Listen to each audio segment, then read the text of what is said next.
Praise the Lord. இந்த நாள்ல 4வது நாள் 7வது ரவுண்டு கர்த்தருடைய கிருபையில 7th ரவுண்ட் இந்த நாள்ல ஆண்டுடைய மகிமையான கிருபையில முடிக்கிறோம்.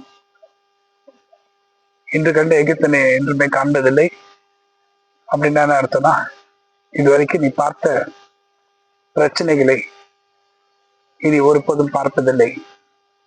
உன் ஆயுசு நாட்கள் முழுவதும் கர்த்தர் உன்னை பாதுகாத்து அவருடைய சட்டைகளின் மரபில மூடி இனி அந்த பிரச்சனை எழும்பக்கூடாதபடி கர்த்தர் தடுத்து நிறுத்துவார்.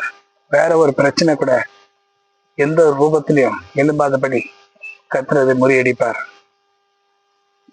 ஆண்டவர் தம்முடைய கரத்தை நீட்டி காக்கும் கரங்கள் என்கிற கரத்தின் வல்லமையினால் உன்னை மூடுகிறார்.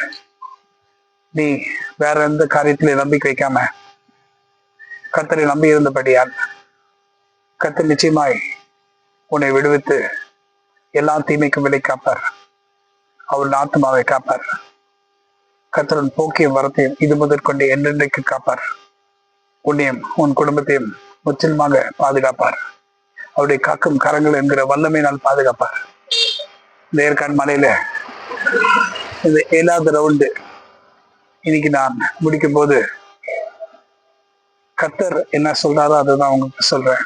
பயப்படாதே, நான் உன்னை தெரிந்து கொண்டேன், நான் உன்னை பேசல் அழைத்தேன், நீ என்னுடையவன், நீ எதை குறித்தும் கலங்காதே. இஸ்ரவேலின் தேவனாய் கர்த்தர் உன் நடுவில் இருக்கிறார். அவர் அற்புதங்களை செய்யும்படி வந்திருக்கிறார். இனி அந்த பிரச்சனை உனக்குள் காணப்படுவதில்லை. இனி வேற எந்த பிரச்சனையும் வராதபடி கர்த்தர் பாதுகாப்பார். ஆண்டவரே, நீங்க செய்த மகத்துவமான உங்களுடைய கிருபைகளுக்காக நன்றி, உங்களுடைய இறக்கங்களுக்காக கூட நன்றி. இந்த ஏற்காடு மலையிலிருந்து உங்களை நோக்கி நான் பார்க்கிறேன்.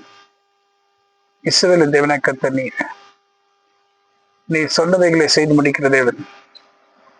உங்களுடைய பிள்ளைகள் ஒரு நாளும் வெக்கப்பட்டு போவதில்லை. அவங்க முகம் வெக்கப்பட்டு போகாதபடி செய்தேன். ஆண்டவரே, என் சத்துருக்கள் என்னை மேற்கொண்டு மகிழ விடாமல் என்னை பாதுகாத்ததுக்காக மக்கள் நன்றி. ஒருவேளை நமக்கு ஏதாவது தீங்கு வருமானால் நம்முடைய சத்துருக்களுக்கு ஒரே சந்தோஷமா இருக்கும்.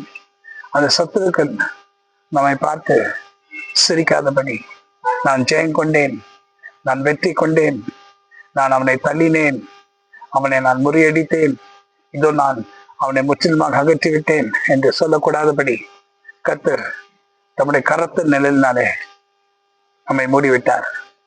இஸ்ரவேலே, கர்த்தரால் ரட்சிக்கப்பட்ட ஜனமே, உனக்கு ஒப்பானவன் யார்? இதோ நான் உன்னோடு கூட இருக்கிறேன்.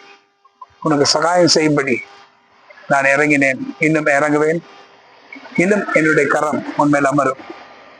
நீ பயப்படாதே, நான் உன்னோடு கூட இருக்கிறேன். நீ பயப்படாதே, நான் உன்னோடு கூட இருக்கிறேன். திகையாதே, நான் உன் தேவன். நான் உன்னை பலப்படுத்தி உனக்கு சகாயம் பண்ணுவேன். என் நீதியின் வலது கருத்தினால் உன்னை தாங்குவேன். ஹல்லேலூயா. ஏற்காடு மலையிலிருந்து கர்த்தருடைய வல்லமையான வார்த்தையை தீர்க்கதரிசனமாக ப்ராஃபட்டிக்கலா கர்த்தர் இந்த நாளிலே இந்த 27ஆம் தேதி ஆண்டவராக கர்த்தர் பேசுகிறார். கர்த்தர் தீர்க்கதரிசனமாய் பேசின வார்த்தைக்காக அவருக்கு கொடான கொடி நன்றி. ஆமென். கர்த்தர் இனி அந்த பிரச்சனை எழும்பாது. இனி அந்த பிரச்சனை உனக்கு உன் குடும்பத்துக்கு யாருக்கும் வராது. வேற எந்த பிரச்சனையும் கூட வராது என்று கர்த்தர் நம்மை பார்த்து சொல்லுகிறார். ஆமா ஆண்டவரே, நீ சொன்ன வார்த்தைக்காக நன்றி. நான் விசுவாசிக்கிறேன். நீ சொன்னபடி நீ செய்வி. நீர் எதற்காக பேசும்படி இறங்கினீர். இந்த காரியத்தை நீ சொல்லி இதிலே வெற்றி கொண்டாய் என்று நீ சொல்லுகிறீர். உங்களாலே நான் வெற்றி கொண்டேன் ஆண்டவரே. இயேசு கிறிஸ்து நாமத்தில் ஜெபிக்கிறேன். ஆமென். God bless you.